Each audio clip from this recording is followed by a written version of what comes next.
우리가 지난 시간에 이 윗바사나의 10가지 번뇌까지 얘기했고, 여기서부터 할 차례는 280조 윗바사나의 10가지 번뇌에 대해서 이 내용은 잘 이렇게 숙지를 하고 계셔야 돼요. 수행하다가 누구나 나타날 수 있어요.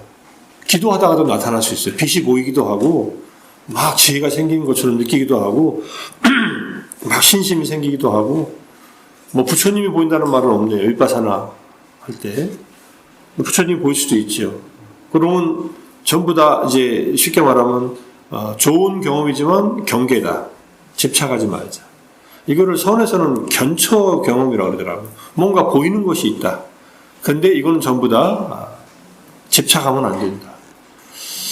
수행은 집착해서 얻어지는 게 아니라 집착을 내려놓을 때 얻어지는 결과들이기 때문에 10가지 번뇌는 집착하지 말라. 핵심은 기도해서 영혼을 봤다.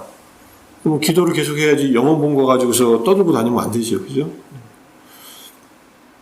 그래서 좋은 경험은 이게 칠각지의 경험이라고 이해하시고, 정진을 잘하면은 누구나 어떤 수행을 해도 이게 일어납니다. 사마타 수행을 하시든 윗바사나를 하시든 화두를 들어도 저는 일어난다고 생각합니다. 그 수행이 제대로 진행되면은 삼매와 지혜, 관찰의 힘이 결합되면서 이 10가지, 9가지 좋은 현상들이 나타나고 마지막에 미세한 집착과 욕망이 일어나는 걸, 이걸 조심해야 돼요.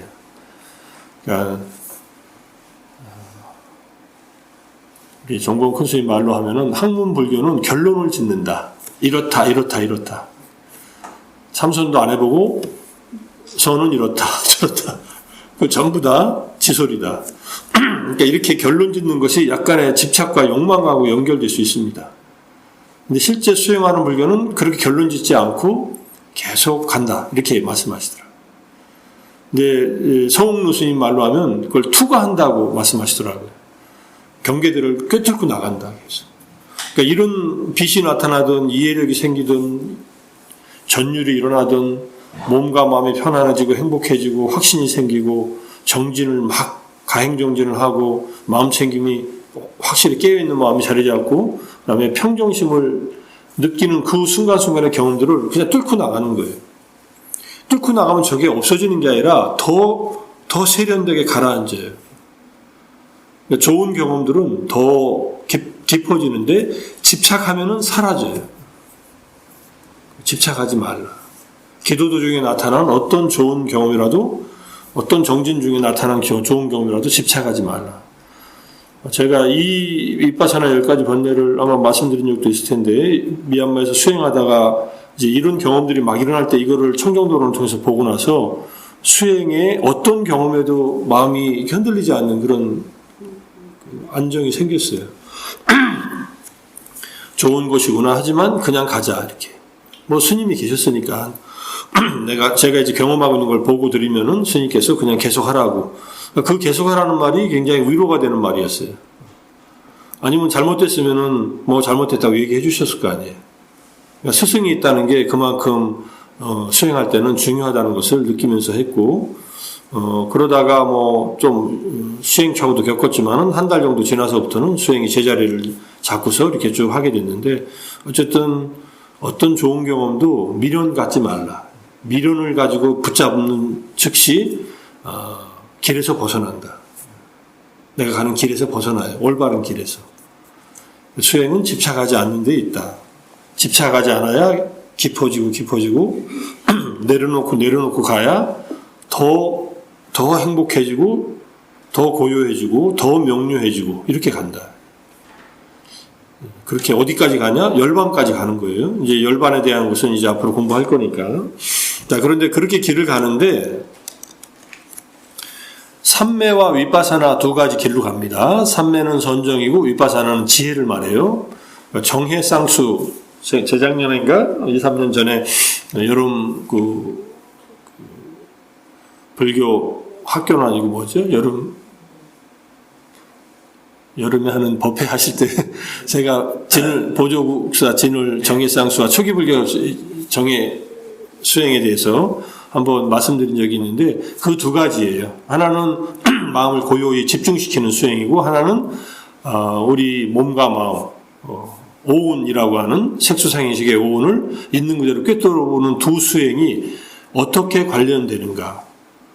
첫 번째는 사마타는 닦는데 선정을 닦고 삼매는 이루었는데 위파사나를 안 닦는 경우.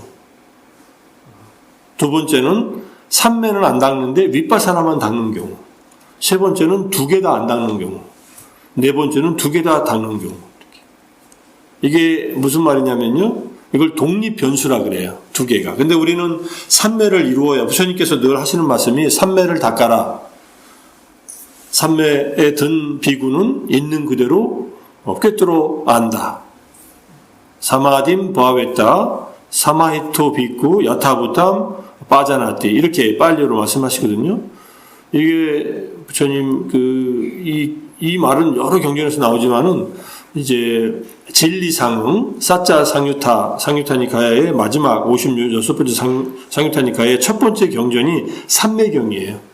거기에 나오는 말이에요. 그러니까 삼매를 닫고 그 다음에 있는 그대로 꿰뚫어 보는 지혜로서 사성제를 꿰뚫어 봐라, 이렇게 말씀을 하시거든요.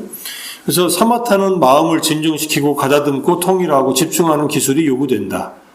우리가 호흡 명상을 하든 또는 자해 명상을 하든 부정관을 하든 이런 것들은 다 삼매를 닦는 겁니다. 마음을 가라앉혀줘요. 그래서 이제 탐욕이나 분노 이런 번뇌로부터 마음을 차분하게 가라앉혀줍니다. 삼매에 들면은 탐진치가 작동하지 않습니다. 삼매는 부처님께서 열애의 발자취다. 삼매를 우습게 보면 안 돼요.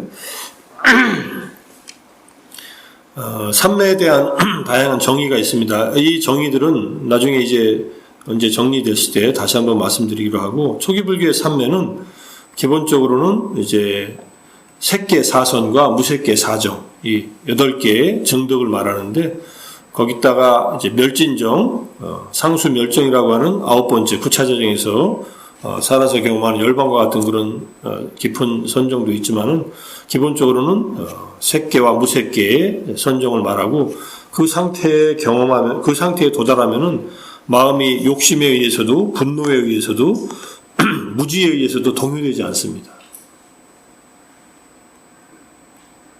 부처님께 오롯이 기도 올려가지고 마음이 아주 정화된 상태, 이런 상태라고 보시면 돼요. 그것과 가장 유사합니다. 뭐 3000배 수행하면은 그 정도 마음 되려나요? 3000배 하시면은 부처님이 이렇게 미소 짓지 않으신가요? 3000배 하고 나서 부처님 올려다 보면요, 부처님 웃고 계시더라고요, 저는. 아, 고생했다 하고서, 아이고, 고생했네 하고서, 그러신 느낌으로 제가, 같은 부처님인데, 약간 미소를 띠고 있는 것 같아서, 내가 뭐 업이 좀 내려놔졌나, 이렇게 생각을 한 적이 있었습니다. 어렸을 때 한 거지만. 한 번 하고서 더 이상 안 했어요. 1080배는 많이 했는데, 3000배는 더 할 기회가 없어서 안 했는지 모르겠지만, 어쨌든 그럴 때 끊임없이 그렇게 수행하면은 마음이 계속 정화되고 하면서 이게 진정되고 가다듬고 집중이 됩니다. 그게 사마타 수행이고, 지관할 때 지, 정해할 때 정. 위파사나 수련회는 형성이라 말해지는 조건 지어진 현상. 제가 형성이라고 하고 뒤에 빨간색으로 오온등이라고 써놨습니다. 이건 제가 오기 전에 이제 다시 한번 이걸 오늘 가서 말씀드릴 얘기가 무슨 얘기인가 하고 다시 한번 보다가 이걸 넣는 게 좀 나을 것 같아서 오온, 12처, 18개 등등 유의법 모든 것을 관찰하고 조사하고 식별하는 기술이 요구된다. 이 설명은 비고 보지스님이 하시는 설명이니까 적당히 이제 뭘 하는가 하는 것만 이해하시면 돼요. 그러니까 위파사나는 유의법인 우리의 몸과 마음, 이게 인생 공부예요. 불법을 배운다는 것은 자기를 배우는 것이다 라고 하는 유명한 이제 일본의 조동종의 도원 선사의 말이 있지만은, 그 자기라고 하는 것이 불교에서는 오온이에요. 오온은 몸과 마음을 말해요. 우리들은 이 몸을 내 몸이라 생각하고 이 마음을 내 마음이라고 생각하고 사는데, 그렇게 보지 말고 있는 그대로의 색수상행식을 관찰하는 겁니다. 이게 반야신경에서 말하는 조견, 오온, 이 공부예요. 오온을 꿰뚫어 보는, 비추어 보는 수행이다. 그러면은 오온은 무상하고 고유고 무아인 것을 알게 돼요. 그게 윗바사나의 지혜입니다. 그것을 반야신경은 조견, 오온, 개공이라고 딱 결론만 얘기한 거예요. 공이라는 말은 무아라는 말입니다. 고정된 자아가 없다라는 말과 자성이 없다라는 공과는 같은 말이에요. 초기 불교에서는 무아를 실천하면 공삼매에 든다 이렇게 얘기를 합니다. 공을 통해서 지혜가 작동하는 그런 삼매 상태입니다. 그때 삼매는 색계 삼매가 아니라 지혜로서 얻어지는 삼매다 이렇게 볼 수 있고요. 자, 그래서 어떻게 시작해도 괜찮아요. 1번, 2번, 3번에 있다가 사마타도 안 닦고 윗바사나도 안 닦다가 1번과 2번 방식으로 닦겠죠. 사마타를 먼저 닦다가 4번으로 가는 방식, 그 다음에 2번은 윗바사나를 먼저 닦다가 4번으로 가는 방식. 4번으로 귀결이 되는데 3번에서 1번이나 2번을 통해서 4번으로 가는 수행을 한다. 삼매를 닦고 윗바사나를 겸해서 사마타와 윗바사나의 균형을 잡거나 또는 윗바사나를 닦다가 나중에 사마타의 힘이 따라 붙으면서 균형을 맞추면서 두 가지의 적절한 균형을 이루어서 그럴 때 이제 사성제의 지혜와 이제 이해와 봄, 비전이 이제 생기는 겁니다. 초기 불교 수행은 그냥 사성제 수행이에요. 무슨 수행을 해도 다 사성제 수행이라고 보시면 돼요.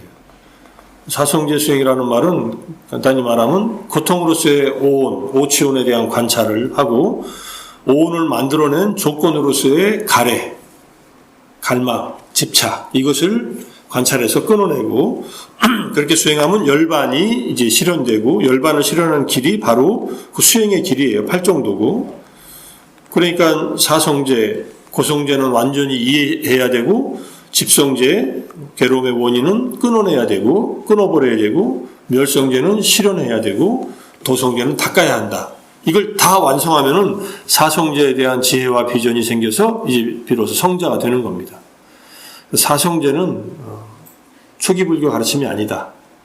기초 가르침이 아니다. 초기 불교의 핵심 가르침인데 기초 교리가 아니다. 이건 교리가 아니라 그 자체가 세상에 대한 올바른 지혜다. 그리고 사성제할 때 성자가 가운데 들어가 있잖아요. 이게 성인의 지혜라는 뜻입니다. 우리 범부들은 고진멸도를 우리 나름대로 이해를 해요. 근데 아직 열반을 얻고 깨닫지 못했으면은 사성제, 성자들의 입장에서 이 진리를 이해하는 것이 아니다라는 것을 알고 열심히 정진해서 우리의 정진을 향상시켜서 또 열반의 체험이 일어난 다음부터 이제 비로소 그 사람한테 이 사성제가 이제 제대로 파악이 되는 겁니다. 그래서 어쨌든 사마타 윗바사나 어떻게 닦아도 서로 결합되게 돼 있다. 결합시켜서 균형을 맞췄을 때 그럴 때 이제 종국의 깨달음이 온다. 이런 얘기입니다. 지금 내가 어떤 사마타 수행을 하고 있고 윗바사나 수행을 어떻게 하고 있는가 제가 돌아봐야죠. 사마타는 열심히 하는 것 같은데 윗바사나는 뭘 하는지 잘 모르겠다 하면은 윗바사나가 어떻게 하는지를 이제 우리가 배워야 돼요. 이제 그건 이제 앞으로 계속 나올 겁니다. 윗바사나는 사마타는 40가지 방법으로서 경전에 다양하게 설명되고 있고 뭐 부정관 10가지 이제 10수념이라고 해서 거듭거듭 마음 챙기는 수행 10가지, 그 다음에 가시나 수행 10가지, 그 다음에 이제 사무량심, 사무색계, 그 다음에 음식에 대해서 혐오하는 인식, 그 다음에 사대를 구별하는 수행에서 40가지인데 그 안에 호흡명상도 다 들어가 있고 뭐 부정관도 들어가 있고 죽음명상도 들어가 있고 불법순 계사천 거기에 대한 덕목, 부처님 삼보에 대한 덕목이나 계나 보시나 또는 천상에 이르는 수행의 덕목들도 다 들어가 있고 하니까 모든 사마타 수행은 그 40가지 안에 들어가 있습니다. 그래서 그 수련들은 각자의 방식대로 하면 되는데 윗바사나는 원리가 하나예요. 그냥 있는 그대로 관찰하는 겁니다. 무엇을? 몸과 마음을. 이 몸과 마음. 이렇게 있는 이 몸과 마음. 근데 이게 좀 몸과 마음을 관찰하니까 뭘 관찰하는지 헷갈리니까 나름대로 삼매를 닫고 위파사나를 가는 길에서 호흡 수행을 하고 위파사나를 가든지 또는 뭐 그냥 처음부터 몸의 동작을 알아차리든 복부의 움직임을 알아차리든 이렇게 가르치고 있는 겁니다.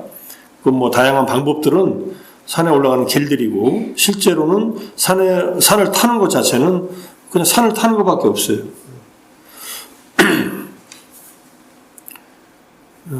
설악산 지금 이제 단풍이 설악동부터 피어서 올라간다고 합니다. 사실 10월 1일부터 10월 말까지 10월 1일은 이미 대청봉에 눈이 왔을 수도 있고 그리고 위에서부터 쭉 내려오잖아요. 설악동은 아직 안 내려왔겠네. 저기 뭐 천불동은 아직 안 내려왔겠네. 어디 저기 양폭산장쯤에 내려왔나 모르겠습니다. 설악산 올라가는 길 많습니다. 각 경우의 수를 따지면 무한히 많습니다. 한 발자국만 달리더라도 다른 길이니까 제일 빨리 오르는 오색약수터로 올라가도 좋고 그 다음에 한계령에서 해서 끝청으로 해서 이렇게 올라가는 길이 두 번째 짧은 길이고 등등 많이 있습니다. 체력이 있으면 오색으로 올라가면 좋은데 체력이 없으면 천천히 공정함으로 올라가셔도 되고 근데 그거 다 산을 올라가는 길이에요. 그런 점에서는 다 위파사나 수행은 열반을 향해 있는 길이다라고 이해하시면 돼요. 모든 방법은 어떤 걸 선택하느냐는 자기가 해보고 잘 되는 걸 선택하시면 돼요.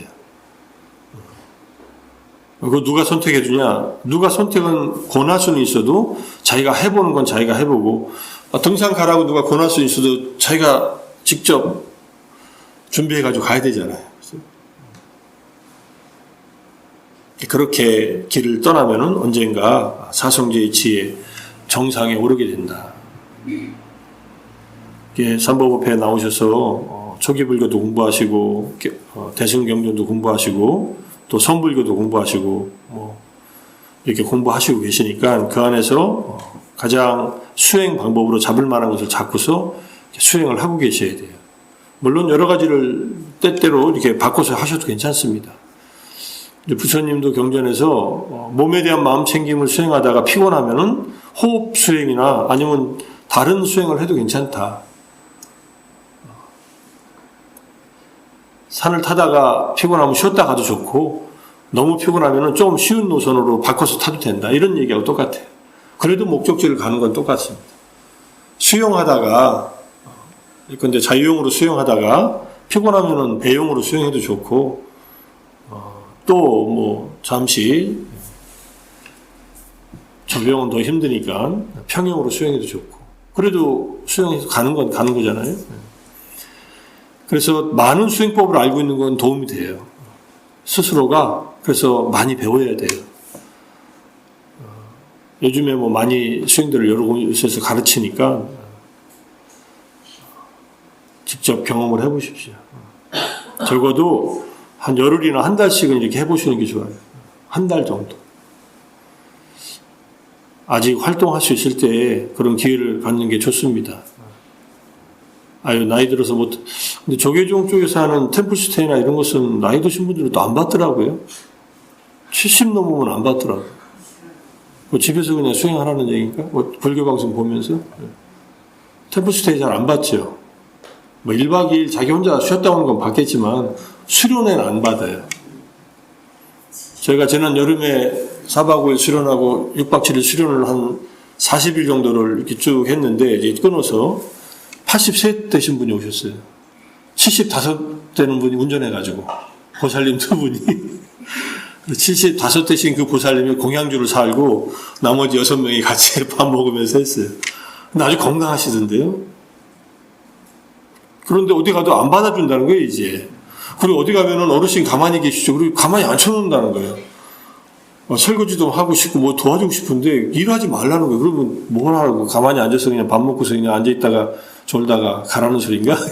그 얘기를 직접 하시더라고요. 당신이 움직이고 싶은데 안 시키니까 섭섭한 면도 있다.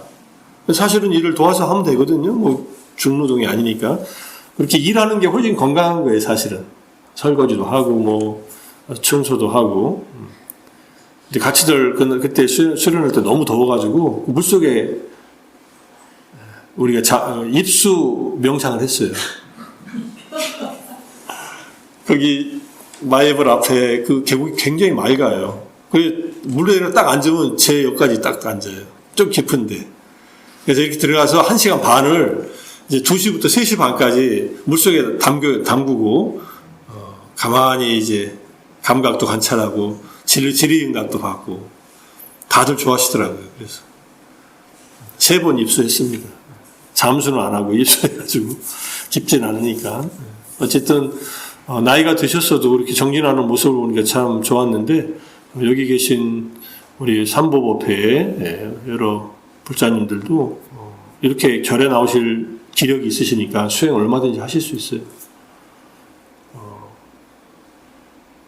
부처님은 수행하다가 임종을 맞이하면은 혼미하게 죽지 않는다 이렇게 말씀하셨거든요. 그만큼 수행에 힘이 있다는 얘기예요. 어떤 수행을 해도 사마타에 어떤 사마타를 닦든 위파사나의 마음을 닦든 저는 이제 원하는 게 죽을 때 자애의 마음을 가지고 마지막에 자애의 마음을 가진 채로 임종하면서 몸에서 일어나는 감각들을 마지막 감각까지 관찰하다 죽는 게 제가 임종할 때 원하는 어떤 마지막 순간인데 누가 설명 안 해줘도 제가 평생을 이제 불교를 알고 제대로 알고부터 실천한 것을 마지막 순간까지 이어졌으면 좋겠다는 생각으로 정진을 하고 있지만 뭐 그렇게 이 생이 마감되면 다음 생은 그 수행의 길하고 연결되는 다음 생이 바로 이렇게 연결돼요. 이거를 마음으로 받아들이고 수행을 하셔야 돼요. 그러면 바로 연결되면 천상에 태어납니다. 죽기 전에 이미 천상에 가 있어야 돼요. 마음은. 내 마음이 천상에 천신처럼 마음이 그렇게 쓰고 있어야 돼요. 그러면 죽을 때 그 마음으로 죽고 죽으면 바로 글로 가죠. 그 천상에 도솔천이면 좋겠다 하면 도솔천을 찍으세요. 마음으로 도솔천. 이제 우리 금강경 독성에 정진하시는 백성욱 박사님 가르침으로 정진하시는 분들처럼 이 정진의 힘으로 미륵보살님 시봉하기를 발언한다. 계속 발언하면은 미륵보살님 시봉이 이렇게 될지는 몰라도 가서 뵐 수는 있을 거 아니에요. 친견하고 5억 년 동안 거기서 같이 살다가 미륵보살님 내려오실 때 바로 따라서 내려오게 될 거예요. 자, 어쨌든 미륵보살이 도솔천에 있다는 얘기는 초기 경전에 나옵니다. 부처님 가르침이에요. 그거는 미륵 상생경, 하생경은 그것을 바탕으로 나중에 만들어진 대승경전이고, 부처님의 제자, 석가모니 부처님의 제자로서 미륵 멧대야가 있었고, 그분이 이제 다음 생에 부처님, 석가모니 부처님 다음 부처님이다. 부처님들은 이 세상에 오시기 전에 반드시 도솔천에서 한 생을 사세요. 그게 마지막 천상의 삶이고, 그 다음에 이제 인간으로 내려오시니까. 자, 우리는 그렇게 명상, 수행을 어떤 것이든지 내 마음을 가라앉히고 있는 그대로 볼 수 있는 이 두 가지 수행을 겸하면서 가야 된다. 그렇지만 시작은 어떤 것을 먼저 해도 상관없다. 길이 다양하다. 길은 다른 거지 틀린 게 아니다. 이 사마타 위파사나의 부처님의 가르침이 근거해서 간다면 틀린 길로 가는 그 가장 중요한 마음 자세는 집착이다. 집착하고 그러면은 길이 어긋난다. 어긋나는 것도 있고요. 그냥 고착돼 버려요. 더 이상 안 가요. 인생은 흘러가야지 가만히 있으면 이게 퇴보합니다. 가만히 있는 삶은 퇴보하는 삶이에요. 그래서 아무것도 안 하고 사는 삶은 후퇴하는 거예요. 가만히 있을 수가 없어요. 우리는 흐름 속에 있기 때문에, 이 변화 속에 있기 때문에 변화를 잘 타고 좋은 방향으로 변화하지 않으면 후퇴하고 있는 거예요. 그래서 아주 급하게 흘러내려오는 물살을 거꾸로 올라가는 노를 젓고 있다라고 생각하셔요. 이 노 젓는 걸 딱 멈추는 순간 뒤로 확 물러나요. 하류로. 그 폭류가 부처님은 번뇌의 폭류라고 했어요. 감각적 욕망의 번뇌, 존재의 번뇌, 견해의 번뇌, 그 다음에 이제 무명의 번뇌라고 했으니까 이 번뇌의 물살에 휩쓸려 버려요. 중생들은. 오늘 아침에 경전 산책하면서 읽은 경전에는 마라의 분노가 마라의 사슬의 모습으로 우리 심장 속에 들어가 있다 이렇게 얘기하더라고요. 경전의 내용이에요. 마라가 우리를 올가매는데 분노를 심장에다 심어놨다 그러더라.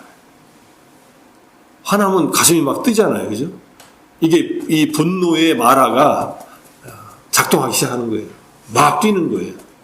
그래서 막 피를 뿜어대요. 아드레날린을 피 속에다 막 분비하고 소리치라고 하고 폭력수라고 하고. 사마타를 닦는 사람은 탐욕에도 물들지 않고 분노에도 물들지 않는 그런 마음을 유지하고 있는 사람이에요. 그러니까 늘 마음이 고요하게 가라앉도록 부처님을 생각하든 염불을 하든 화두를 드시든 또는 어떤 정진을 해도 괜찮습니다. 그런 정진을 하고 계셔야만 이 탐욕과 분노의 이 마라의 군대가 내 마음 안에서 얘들이 설 곳을 잃어버려요. 부처님이 화를 내는 자는 내 가르침을 따르는 자가 아니다. 내 가르침을 안 따르면 누구 가르침을 따르는 거냐면 마라의 조정에 의해서 사는 거예요. 악마에 의해서. 기독교의 사탄이죠, 사탄. 사탄은 좀 불쌍한 존재예요. 그죠? 타락한 천사라고 하니까. 불교는 마라는 탐진치의 형태로 기본적으로 존재들과 함께 있었어요. 그리고 그걸 벗어나기가 너무 어려운 거예요, 우리가. 그러니까 그냥 간단하게 말하면은 다 탐진치에 의한 마라가 내 가슴 안에 이게 다 들어와 있다고 생각합니다. 이 숨어 있어요. 그걸 잠재번뇌라고 합니다. 아누사야라고. 아누사야는 가까이 누워 있다는 뜻이에요. 누우니까 안 보여. 얘들이 포복하고 있으니까. 근데 얘들이 고개를 들고 때때로 일어나요. 삼매의 힘이 약할 때, 지혜의 힘이 약할 때. 그러면 탐진치가 작동하고 있는 마음이에요. 그냥 아주 그냥 멀리 갈 필요도 없어요. 자기 마음을 회광반조하라 반조할 때, 돌이켜볼 때, 내 마음에서 탐심이 있는가, 분노의 마음이 있는가, 또는 의심이나 어리석음이 있는가, 이렇게 돌아봐야 돼요. 없으면은, 탐심은 없다, 화도 없다, 그리고 어리석음도 없다, 의심도 없다. 이게 깨달았다는 얘기는 아닙니다. 지금 이 순간의 마음이 그렇게 작동하고 있도록 계속 마음을 탐진치에서 벗어나도록 이렇게 만드는 작업이 그게 사마타 비파사나 수행이에요. 그러려면은 계를 지켜야 되니까 계를 깨는 것은 그냥 사마타 비파사나의 근거를 없애버리는 거예요. 살생하는 것, 도둑질하는 것, 잘못된 성행위하는 것, 거짓말하는 것, 그 다음에 이 네 가지를 일으키게 하는 조건이 되는 음주하는 것.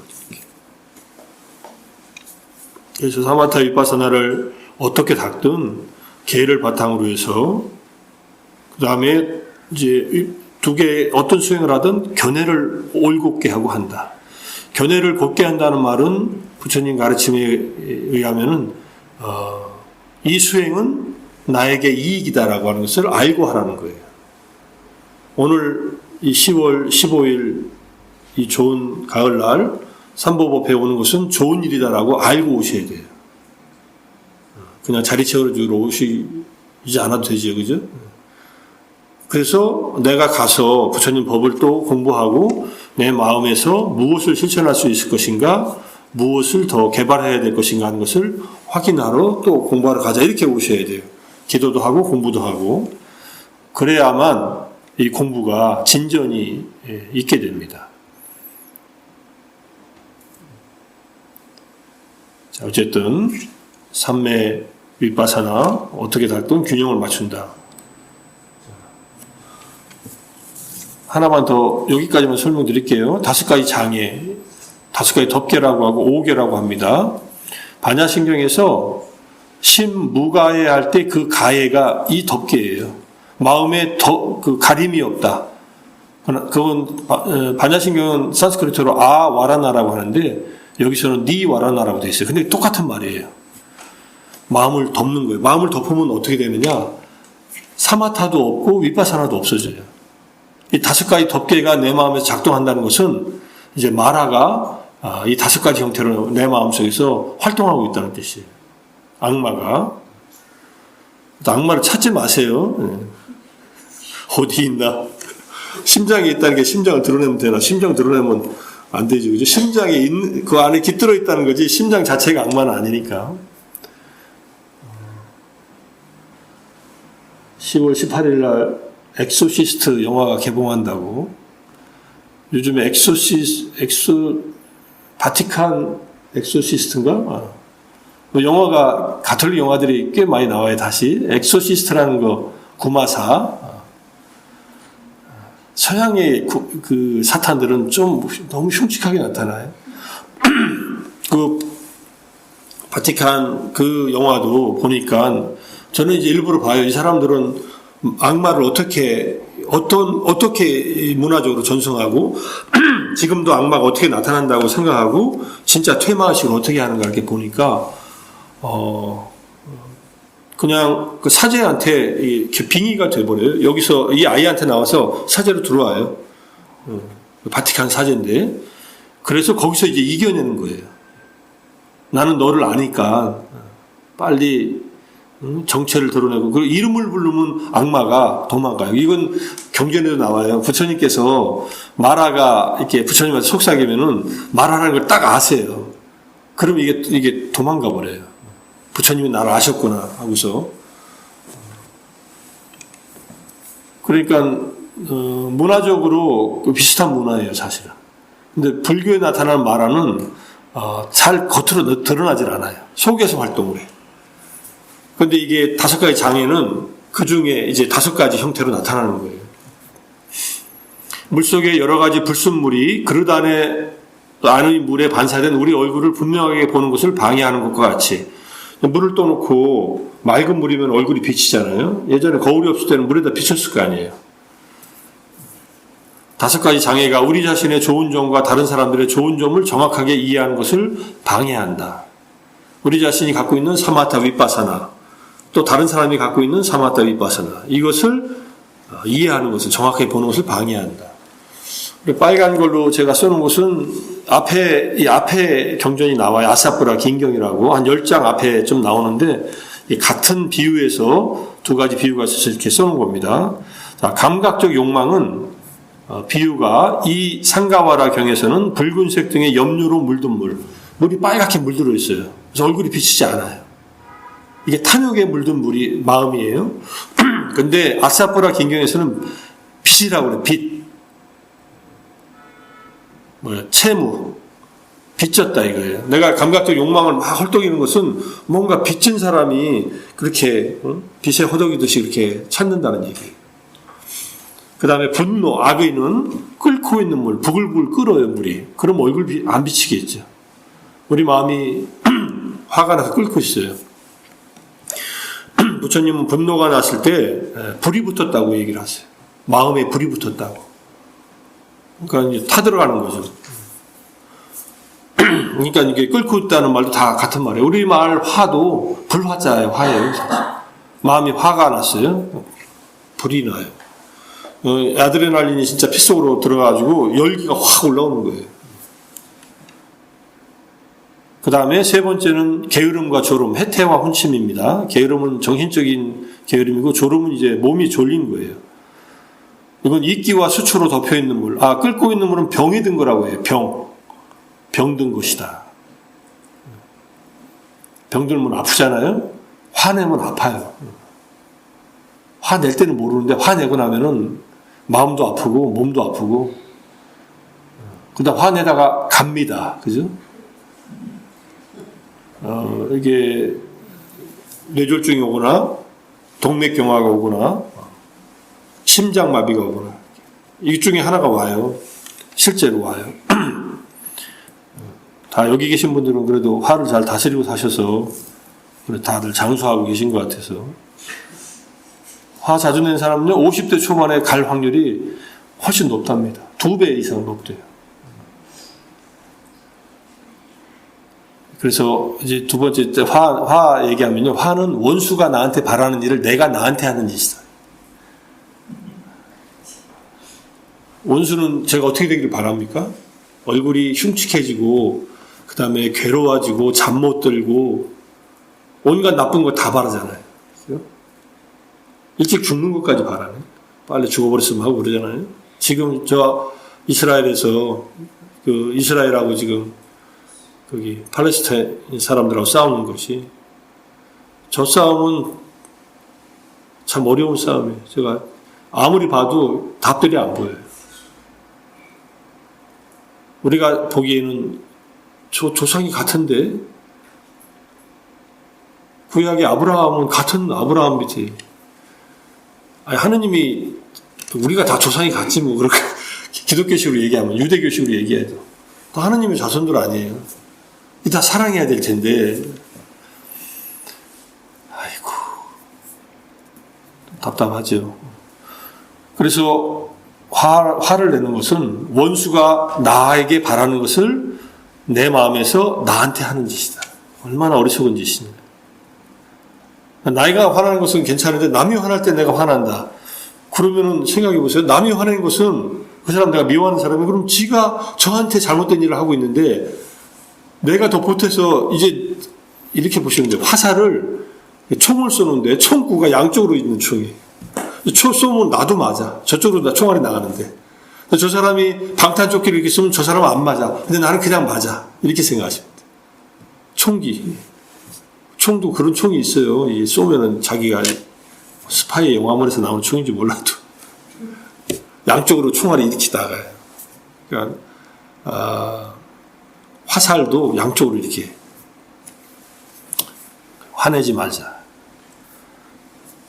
오늘 하루라도 화내지 말자. 제가 아침에 그렇게 다짐을 하고 사람들하고 분노경이라는 걸 읽으면서 야, 화내면은 진짜 이건 못 쓸 짓이구나. 오죽한 부처님이 화내면은 내 가르침을 따르는 자가 아니라고 했을까. 오늘은 그래 절에 갔다 왔으니까 오늘 하루는 집에 가서 마음에 안 드는 인간이 앞에 있더라도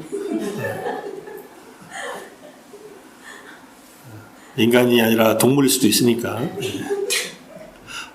반려동물 이놈이 또 이렇게 말을 안 들을 수도 있잖아요. 그래도 화내지 말자. 쓰다듬어주고. 게으름과 혼침은 이끼와 수초로 덮여있는 물이라서 이건 감옥에 갇혀있는 거예요. 그러니까 꼼짝 못하죠. 졸리면 뭐 아무것도 못하잖아요. 그죠? 그 다음에 게으름과 졸음은 유사해서 두 개를 묶어놓은 겁니다. 불안과 우울은 이건 좀 달라요. 그렇지만은 마음을 동요시키는 데는 마찬가지예요. 불안에도 동요되고 우울에도 동요가 돼요. 사실 우리 현대인들의 가장 큰 그 문제는 우울증이에요. 우울증하고 그다음에 불안증이에요. 불안증이 심화되면은 공황장애가 오고 우울증은 그냥 우울 증상이 와요. 우울이 자기를 공격하는 것이 자살이에요. 부처님은 그걸 화가 나서 자기를 죽인다 그러더라고요. 칼로 죽이고, 밧줄로 죽이고, 벼랑에서 떨어져 죽고, 그게 다 나와요. 경전에 다 나와 있어. 우리가 죽는 방법들이 그게 다 나와 있어요. 벼랑에서 떨어진다는 것은 아파트 위에서 떨어져서 죽는 거예요. 대부분 목 매달아 죽거나, 또는 독약을 마신다는 것도 있어요. 다 있어. 독약 먹고, 목 매달아 죽고, 떨어져 죽고, 물에 빠져 죽는 건 없구나.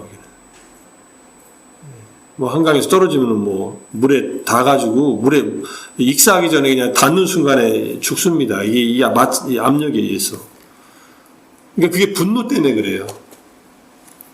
남에 대한 분노든 자기에 대한 분노든. 근데 우울은 그것이 자기를 공격하는 쪽으로 들어오는 거예요. 자기를. 그래서 우울 증세가 있으시면은 반드시 좀 도움을 받으시고, 이거는 아주 심한 독감과 같은 거예요. 그냥 가벼운 슬픔은 감기와 같은 것이지만, 불안한 것도 조정이 안 되면은 좀 약으로 좀 가라앉히면서 수행을 할 생각을 해야죠. 이건 노예 상태에 있는 거다. 그래서 불안과 우울에 빠져 있는 것은 바람에 흔들리고 소용돌이 치는 물에서 얼굴을 못 보는 것과 같다. 마지막에 의심입니다. 흐리고 혼탁하고 흙투성이이며 어둠 속에 놓여있는 물이다. 근데 의심에 빠지면요, 아무것도 안 하게 돼요. 좋은 것을 안 해요. 그리고 후퇴해요. 사막 한가운데 있어요. 사막 한가운데 있으면은 모래바람이 불고 길이 다 없어져 버리거든요, 사막은. 어디로 갈지 모르는 거예요. 그럼 가만히 있으면 삽니까? 죽지요. 사막 한가운데서 가만히 있으면 죽지요. 근데 어디로 가도 이게 의심스러운 거예요. 길인지 아닌지 모르는 거예요. 그래서 명상하는 부처님 가르침에 따라서 수행하는 사람의 처음 노력은 이 장애들을 극복하는 일에 집중되어 있다.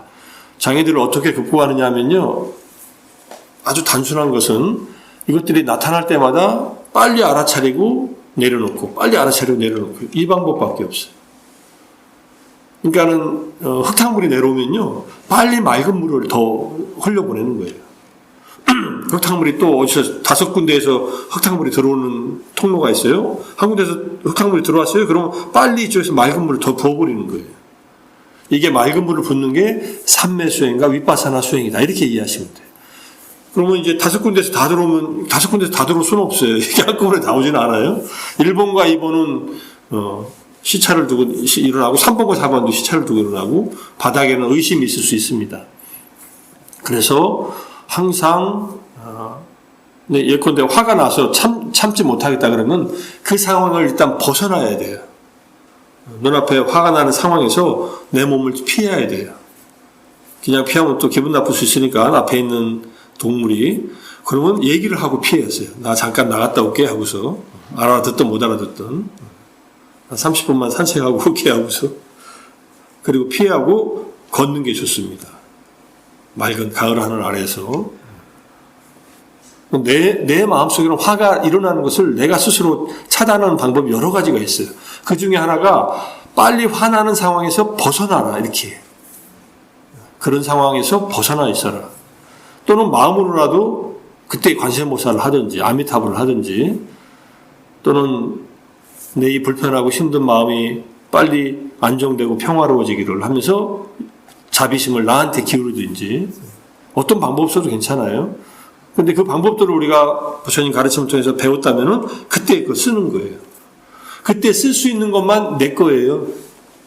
그때 쓸 수 있는 수행법만 내 수행법이에요. 아무리 경전을 많이 3장을 다 읽어도 결국은 그것을 그냥 이론적으로만 배우고 하나도 기억 안 나면은 뭐 박사론문을 몇 개 써도 무슨 소용이 있습니까? 딱 하나만 알아도 그때 내가 딱 하나 연불한다 그러면 딱 연불하고 화두 일념으로 분노의 마음 쳐낸다 하면 화두를 딱 들고 그리고 쳐내면 돼요. 그렇게 마음이 정화되는 거예요. 그래서 5개가 점점 가라앉는 그런 과정으로 가는 겁니다. 그래서 이 5개를 극복하면요 수행이 아주 힘이 생겨요. 아주 맑으면서 고요하면서 수행을 하지 말라 그래도 수행을 하기 시작해요. 5개가 가라앉으면. 근데 5개를 다 가라앉힌 적이 경험한 적이 없는 분들은 이게 무슨 맛인지 잘 몰라요. 근데 아마 정진들 다 해보셨으니까 그 정진에서 가장 맑을 때, 가장 마음이 고요하고 맑을 때, 명료할 때, 이 상태가 5개가 작동하지 않는 상태입니다. 이것이 극복되면은 이제 선정, 삼매, 사마타와 통찰, 윗바사나 수행에서 성공이 보장돼요. 이때부터 제대로 된 수행이 시작돼요. 근데 왜 처음부터 이렇게 안 되냐? 우리 마음이 그렇게 안 돼 있어요. 오랫동안 이 5개에 덮여 있었기 때문에 이걸 벗겨내는데 시간이 걸려요. 어떤 사람은 짧으면 하루 이틀, 어떤 사람은 3, 4일, 어떤 사람은 일주일, 어떤 사람은 보름, 어떤 사람은 1년 내내 걷어내야 될지도 몰라요. 근데 한번 해보시면 좋아요. 이거를 걷어내는 경험을 하려면은, 제가 권하는 것은 최소한 일주일에서 열흘 정도의 수행을 해보셔야 돼요. 집중적으로. 어디가 수련대회를 참여해서 일주일 하는 코스를 가시든 열흘 하는 코스를 가시든 좀 더 여유있게 가시면 한 달 정도 해보시면 좋아요. 한 달. 이제 제가 이렇게 권해드려서 하신 분도 있고 안 하신 분도 있지만은 해보면은 자기가 경험을 통해서 5개가 가라앉는 경험을 딱 하시면은 이렇게 해서 부처님이 수행하라고 했구나 하는 것을 그때 비로소 우리는 부처님의 가피를 입습니다.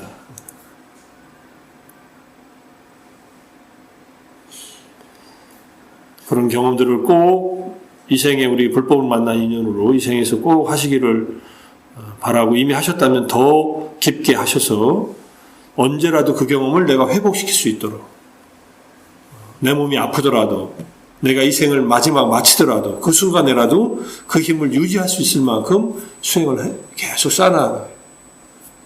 죽기 전에 하지 뭐 아미타불이 뭐 10번 연불하면 극락세계 데려간다 했으니 죽기 전에 10번 하지 뭐 하고서 평소에 한 번도 안 해요. 그럼 죽기 전에 이게 되겠어요? 이응자도 생각이 안 나겠다. 그죠? 니은자, 나무 아미타불 니은자도 생각이 안 나요. 그냥 하는 말이 아니에요. 우리 죽을 때는 말씀드렸잖아요. 죽을 때 세 가지가 나타난다. 업이 나타나든지 업의 결과가 나타나든지 태어날 곳에 형상이 나타난다. 그러니까 평생을 아미타불을 했어요. 이게 업이거든요. 도업이라고 하잖아요. 수행하는 업이에요. 그러면 죽을 때 이게 나타나죠. 또는 업의 결과로서 극락세계가 나타나겠죠. 또는 극락세계에 계신 부처님과 보살님이 나타나겠죠. 그게 연불수행의 기본적인 방식이에요. 그냥 잠에서 깨서 잠에 들 때까지 아미타불이든 관세음보살 놓치지 않고 있는 거예요. 오늘은 좀 늦게 시작해서 45분 맞춰놨는데 일단 설명은 여기까지 하고요. 5가지 장애가 극복돼야 됩니다. 이 경험을 꼭 해보셔야 돼요. 한 번이라도 하시면은 나도 이게 가능하구나. 나도 이 욕망, 분노, 게으름과 졸음, 좌선해도 졸리지 않는 좌선도 있구나. 그러면서 망상에도 빠지지 않고 불안하지도 않고 우울하지도 않고 의심에 빠지지 않는 이런 마음이 내 수행을 통해서 내가 정진해서 가능하구나 하는 것을 경험하면 엄청난 자신감이 생겨요. 신심도 생기고 믿음도 생기고. 그래서 오늘 여기까지 말씀드리고 혹시 질문 있으면 하셔요. 질문 끝내고 명상을 할까요?